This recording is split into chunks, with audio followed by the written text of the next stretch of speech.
హైదరాబాద్ లోని director of school education ముందు ఆందోళనకు దిగారు కేజీబీవీ ఉపాధ్యాయులు ఉద్యోగులు.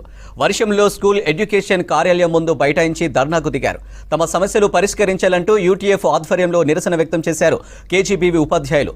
ఉపాధ్యాయులకు మద్దతు తెలిపారు టీచర్స్. ఎమ్మెల్సీ నర్సిరెడ్డి సమాన పనికి వేతనం ఇవ్వాలని డిమాండ్ చేశారు టీచర్స్.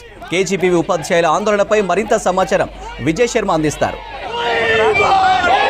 పనిచేస్తున్నటువంటి ఉద్యోగులు ఉపాధ్యాయులు అందరికీ కూడా కనీస వేతనం ఇవ్వాలంటూ డైరెక్టర్ ఆఫ్ స్కూల్ ఎడ్యుకేషన్ ముందు టీఎస్ యూటీఎఫ్ ఆధ్వర్యంలో ముట్టడి కార్యక్రమం జరుగుతుంది. పెద్ద ఎత్తున ఉద్యోగులందరూ కూడా డైరెక్టర్ ఆఫ్ స్కూల్ ఎడ్యుకేషన్ ముందు బైఠాయించి తమ నిరసన తెలుపుతున్నారు.